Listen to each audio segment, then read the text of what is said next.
Learn Kiswahili. Bring, leta. Bring my phone. Leta simu yangu. Bring her here. Or you can also say bring him here. Simply means mlete hapa. Bring them, walete. Bring it, ilete. This word, it will keep on changing depending on the noun class of the noun mentioned. Bring everything. Leta kila kitu.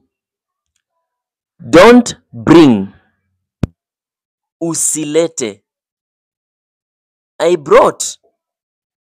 Nilileta. We brought. Tulileta. She brought or he brought. Alileta. Please go to YouTube